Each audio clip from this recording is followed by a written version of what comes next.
Abramo aja kukoba tena wiri firi woma wabiri ben na kotinsuom tena sayeso nyankopon udindi wakase wasagefo odoma nkoma bob mafro woma meye okontomiri fanfa ka bo so jamponsim kwakunnim intiminim yantutu sasahwe asagam bibi nyameno piesi a obi ni mu abosio obi ni wanim obi ni wachi ampara wi onyame wi okase mo onyame wi okase wasagefo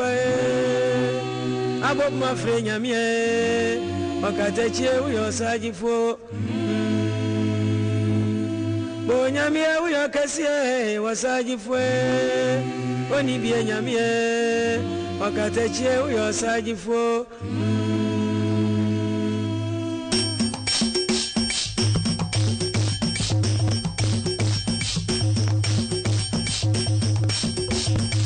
ankwanja kwatrufe di kwatrufe yamu ye yo mwanya yega ankwanja kwatrufe di kwatrufe yamu ye yo mwanya yega ankwanja kwatrufe di kwatrufe yamu ye yo mwanya yega ankwanja kwatrufe di kwatrufe yamu ye yo mwanya yega provosika muje mwanya yega provosika muje mwanya yega apodo do amubwe mwanya profwa wari seye mwanya abusia mu tibunya mwanya baba sia wajabe mwanya mangata kia wodo bira mwanya kanu kurachi de wunya mwanya juma wisko beye mwanya oni sika wosongwa jibesa mwanya oni tukurabe ubon beye mwanya abana mawu bon beye ankwanja kwatrufe di kwatrufe yamu ye inyo mwanya yeba ankwanja kwatrufe di kwatrufe yamu ye inyo mwanya yeba ankwanja kwatrufe di kwatrufe yamu ye inyo mwanya yeba ankwanja kwatrufe di kwatrufe yamu ye inyo mwanya yeba Zikabra mishako Wani batiane badi wa broche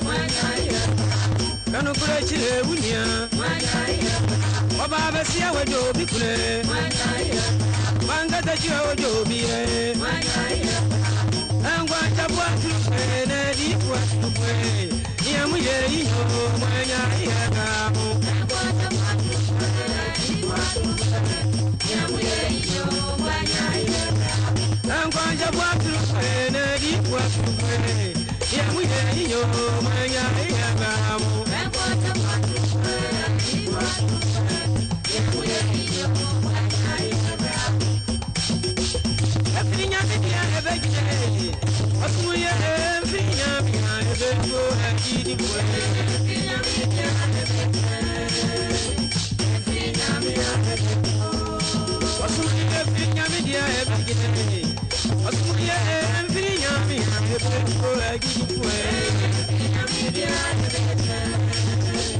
enfiri nyami ebeko